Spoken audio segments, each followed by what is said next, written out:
O, yung last topic natin, mga kababayan, eto. Si Congressman Jude Asidre, hindi ako nangungulangot. Ayan, kinakamot ko yung labas ng ilong ko dahil po apektado doon sa pagkakawaks. Noong mga nakarang araw po, may inibinlag po tayo na tungkol po, no, sa 44.4 million na SPO o SHABU na nakita po o nakumpiska po sa Davao, mga kababayan. Ngayon, nagkomento po dyan si Congressman Jude Asidre. Tinatanong niya, bakit tila ang Davao, no? Bakit tila ang Davao na mismo ang sentro ng bentahan ng S? Ayan, kita niyo naman po kung ano ibig ko sabihin. Shabs. Ano po? Oh, war on drugs nga ba ang isinulong o war for drugs ang sinulong? Ayan po. Mabigat po yan, mga kababayan. Bakit po? Yung war on drugs, mga kababayan, ay kalabanan ang droga. Yung isang ibig na po sabihin, do sa war for drugs, lumaban tayo, no? Para ang ating mga produkto ay maproteksyonan at tayo ang mas lumago kaysa doon sa mga kalaban natin. Yun po yung pagkakaintindi ko po dyan. Labanan natin yung mga katunggali natin na nagbebenta ng mga droga dito. Pero eto po, 2024 at ngayon pong pagpasok ng 2025, karamihan po, Davao. Yung 44.4 million, Davao din po. Ano? Tapos, sa Davao din po yung mga kababayan, yung mga empleyado ng munisipyo, 38 empleyado ng munisipyo, positibo sa pinagbabawal na gamot. Kapulisan, 8, positibo sa pinagbabawal na gamot. Paano po natin ngayon sasabihin na ang Davao ang safest city sa Asia? Pero po, doon sa mga nakikita na mga balita, sila po ang nangunguna sa droga. Alam niyo po, mga kababayan, wala pong syudad na magiging safe, no?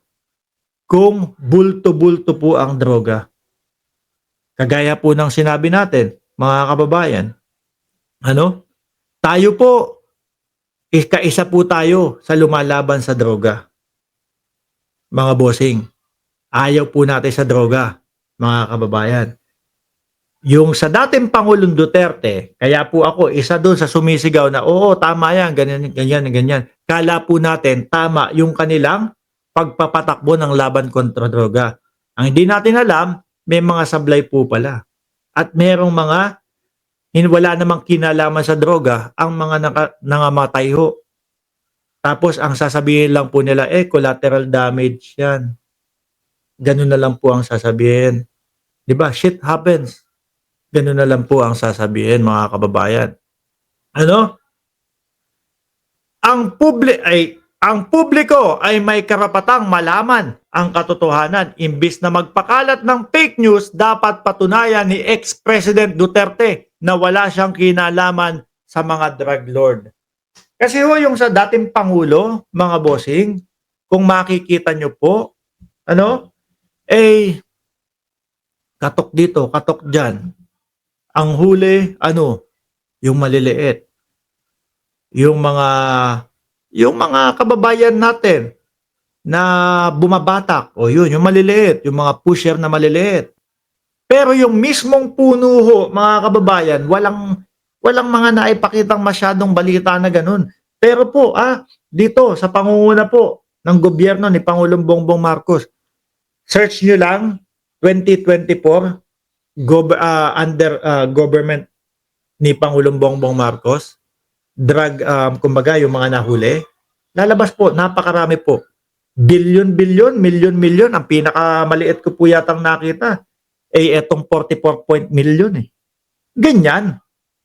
Di ba? Tapos, less pa yung naririnig natin na mga manlaban-manlaban. Less pa yung mga patayan-patayan. Di ba? Talagang ipipiit kung ipipiit o ikukulong kung ikukulong. Hindi yung, sabi kasi nung kay Bongo, narinig ko, 500,000 kapag kabuhay. 1 million pagpatay. at 2 milyon kapag ka nanlaban.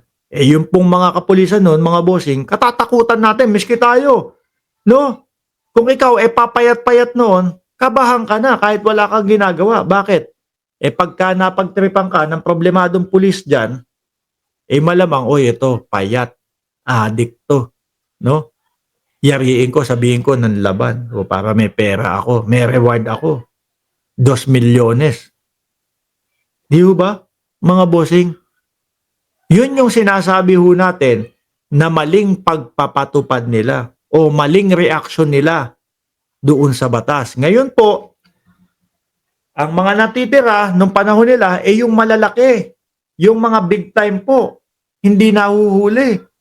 So ano talaga ang iisipin? Ito ba talaga ay laban para sugpuin ang droga o laban ito para sugpuin yung mga kalaban natin sa droga o yung mga kalaban natin, no, sa negosyo? Paumanhin po talagang Makati yung labas oh.